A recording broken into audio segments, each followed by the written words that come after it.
अपनी पार्टी में अपने लोग हैं, कश्मीर के लोग हैं और कश्मीरियों की पार्टी है और अपनी पार्टी है। यहाँ वालों ने आज फैसला कर लिया है कि इन रवायती सियासतदानों को अब अपने घर का ही रास्ता दिखा देंगे। डूरू को बोला मैं डूरू वालों के साथ हूँ, वेरीनाग वालों को बोले कि हम वेरीनाग वालों के साथ हैं।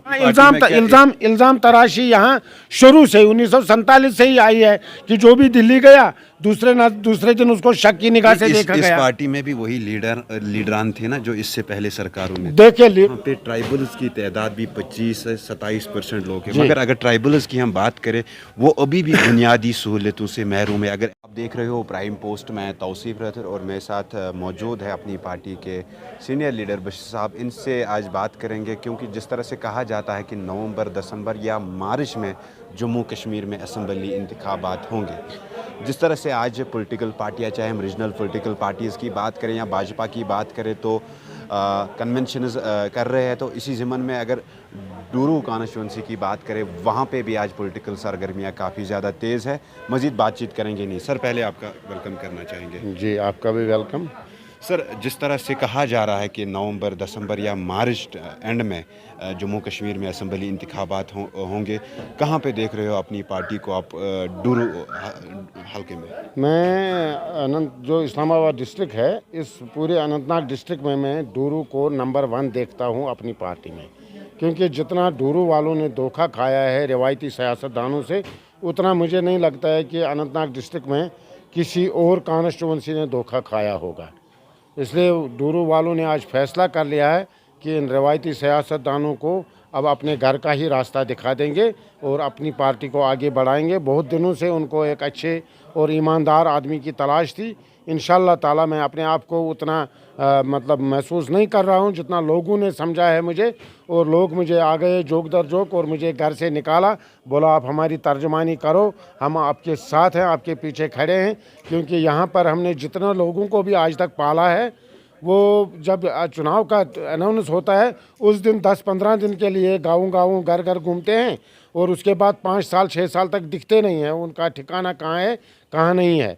लेकिन आप ही ऐसे एक वाहिद आदमी हैं, चाहे आप सियासत में थे चाहे नहीं थे, चाहे आप किसी पार्टी के साथ थे या नहीं थे, चाहे आप हारे हुए थे या जीते हुए थे, लेकिन आप 24 घंटा पूरे मतलब सोशल में लगे रहते हैं। इसलिए हमें आपकी ज़रूरत है। मुझे लोगों ने ही निकाला घर से और अपनी पार्टी में खड़ा किया और बोले कि हम आपके साथ खड़े हैं और हमारी आप प्लीज़ रहनुमाई कीजिए। वैसे साहब, इससे पहले वहाँ पे कांग्रेस की सरकार रही है, उसके बाद पीडीपी की सरकार रही है।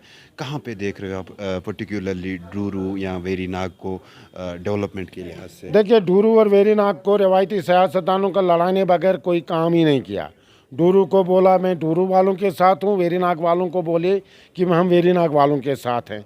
इसलिए उन्होंने वहाँ बांटने के, जैसे पूरे कश्मीर को नेशनल कॉन्फ्रेंस पीडीपी या कांग्रेस ने बांटने का काम किया, हिंदुस्तान जिस मुल्क में हम रहते हैं उसके साथ भी बांटने का काम किया। स्टेजों पर एक बात कही और अंदर में दूसरी बात उनके मन में थी। तो उसी तरह जो डूरू के सियासतदान आज तक निकले हैं, चाहे कांग्रेस का एमएलए था, पीडीपी का एमएलए था, नेशनल कॉन्फ्रेंस का, उन्होंने भी डूरू को 3-4 हिस्सों में बांटने का काम किया। और हम चाहते हैं जब से अपनी पार्टी आए, हम हिंगीपोरा से पूरे किनगाम तक, लारनू तक, इधर पूरे को जोड़ने की कोशिश कर रहे हैं, एक होने की कोशिश कर रहे हैं और यकसान तरक्की के ख़्वाह हैं हम लोग। वैसे साहब, जिस तरह से अपनी पार्टी पे एलिगेशन लग रही है कि ये भाजपा की बी टीम है, जी, इस तरह रीजनल पॉलिटिकल पार्टियाँ उनके कन्वेंशंस हो रहे हैं, वो आप पे निशाना बना रहे हैं कि ये बी टीम है, या आप उनको ए टीम कह रहे हो, तो कहाँ क्या क्या कहना चाहते हैं इस हवाले से? देखिए, सियासत हमने बहुत पहले भी सुनी है और देखी भी है। जब कांग्रेस कश्मीर में आया तो उस दिन कश्मीर में बोलते हैं तरक मवालात, तो लोगों ने तरक मवालात किया उनके साथ, कांग्रेसियों के साथ। उसके बाद वो घर आप अनंतनाग डिस्ट्रिक्ट में फिर कांग्रेस ने हुकूमत भी यहाँ की बहुत सालों तक। ये इल्ज़ाम तराश उस टाइम नेशनल कॉन्फ्रेंस वाले उनको बोलते थे ये हिंदुस्तान की पार्टी है तो कश्मीर की पार्टी नेशनल कॉन्फ्रेंस है। जब उनको अपने मफाद की ज़रूरत पड़ती फिर कांग्रेस को गले लगाया, 4 बार उनके साथ अखाड़ भी किया। इसी तरह फिर मुफ्ती मोहम्मद सईद ने बनाई पीडीपी, तो नेशनल कॉन्फ्रेंस और कांग्रेस ने मिलकर बोला कि ये दिल्ली वाली पार्टी है, दिल्ली से मेड आई है, ये दिल्ली मेड है और ये दिल्ली की पॉलिसी यहाँ चलाएंगे। जब उनको आपस में ज़रूरत पड़ी फिर एक दूसरे के गले मिल गए। जब अब फिर पीडीपी ने फिर हुकूमत बनाई, जब उधर दिल्ली वालों ने नेशनल कॉन्फ्रेंस को भी, उनके चालों को भी समझ गए, पीडीपी वालों के चालों को भी समझ गए, दोनों को उन्होंने धकेल दिया, खदेड़ दिया। अब आज वो कहते हैं ये अपनी पार्टी दिल्ली से बन के आई। अपनी पार्टी में अपने लोग हैं, कश्मीर के लोग हैं, और कश्मीरियों की पार्टी है और अपनी पार्टी है। यहाँ इल्ज़ाम तराशी यहाँ शुरू से 1947 से ही आई है कि जो भी दिल्ली गया दूसरे दिन उसको शक की निगाह से देखा गया। इस पार्टी में भी वही लीडरान थे ना जो इससे पहले सरकारों में। देखिए, लीडरों और लीडरों में फ़र्क होती है। कुछ लीडर जो उनकी चाल अभी तक नहीं समझ गए वो वहाँ पर आज भी खड़े हैं। जो उनके झूठ को समझ गए वही लीडर तो निकले, उन्हीं में हिम्मत है कुछ करने की। अगर उन्होंने लोगों के साथ कुछ वादे किए थे तो उनके वो वादे पूरे करने थे, उनके साथ रहकर वो वादे पूरे नहीं हुए। तभी अपनी पार्टी हम लोग ने वजूद में लाई और अपनी पार्टी बनाई। लोगों को के दुख दर्द, जो हमारे बुनियादी मसाइल हैं जिनमें हम आज गिर चुके हैं, मतलब गहरे हुए हैं बुनियादी मसाइल, उन मसाइलों से लोगों को, जब ये लोग ज़िंदा रहेंगे तभी ना दूसरा कोई बड़ा ख्वाब लोग देखेंगे। जब लोग मरेंगे ही, उनके सरकारों में तो मरे ही लोग, 2-2.5 लाख 3 लाख लोग कौन गाँव है जहाँ कब्रिस्तान भरा हुआ नहीं है।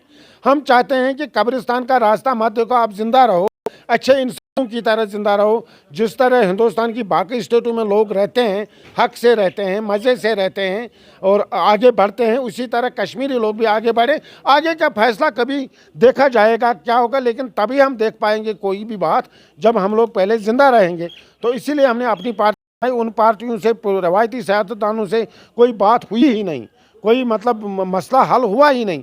तो हम लोग में हिम्मत थी तो हम निकले और अपनी बात, हम हिम्मत हारने वालों में से नहीं है। हम लोगों को के पास सच लेकर जाते हैं, हम उनको बोलते हैं जो हम कर सकते हैं वही बात उनको बताते हैं, वो करके दिखाएंगे इंशाल्लाह। आने वाला वक्त वो आज आपने देख ही लिया, चाहे आप डूरू में आइए, चाहे कोकरनाग में आइए, चाहे आप बिजबरारा में आइए, चाहे काजीगुंड में आइए, चाहे आपने आज हेडक्वार्टर, जिला हेडक्वार्टर में देखा है कि मतलब आज तक ये ऐतिहासिक ये जलसा था आज अनंतनाग टाउन में, जो आज तक शेख मोहम्मद अब्दुल्ला के टाइम से आज तक ऐसा जलसा किसी पार्टी का नहीं हुआ। इसका मतलब है कि लोगों ने अब उनकी बुराई को नकार दिया है और अच्छाई की तरफ आ रहे हैं, और समझ में लोगों को आ गया हमें क्या करना चाहिए, और लोगों को ये भी समझ में आ गया कि हमें अमन से रहना चाहिए, अमन से हमें सब कुछ हासिल होगा। एक सवाल लास्ट मेरा रहेगा, आप जो आपकी कॉन्स्टिट्यूएंसी है वहाँ पे ट्राइबल्स की तादाद भी 25 से 27% लोग हैं, मगर अगर ट्राइबल्स की हम बात करें वो अभी भी बुनियादी सहूलतों से महरूम है। अगर एजुकेशन सेक्टर की बात उनकी करें तो वहाँ पे वो एजुकेशन भी उन बेचारों को नहीं मिल पाती, जिससे वो कौम कश्मीर में दबा हुआ कौम है इस वक्त। अगर जम्मू कश्मीर की बात करें तो असल में बात यही है कि हम निकले ही हैं इसीलिए कि जितने भी वहाँ दबे हुए कुचले हुए लोग हैं 1947 से आज तक, उन्हीं दबे और कुचले हुए लोगों को हम ऊपर उठाना चाहते हैं। जिसको साल भर के लिए घर में खाना है उसको बोलेंगे हम अभी आप दरगुजर करो, जिसको 2 दिन के लिए भी कुछ नहीं है हमें उसी को पहले उठाना है, उसको ज़िंदा रखना, उसको आगे बढ़ाना है, यही हमारा मिशन है। आपकी ट्राइबल्स के लिए कितनी अहमियत रहेगी? हमारी ट्राइबल्स के लिए अपने से ज़्यादा अहमियत उन्हीं के लिए रहेगी। चलो, बात करने के लिए शुक्रिया। ये थे हमारे साथ अपनी पार्टी के सीनियर लीडर बशीर साहब, इनसे हमने कुछ मुद्दों को लेकर बात की। मजीद अपडेट के लिए आप बने रहे प्राइम पोस्ट के साथ। दीजिए इजाज़त, अल्लाह हाफ़िज़।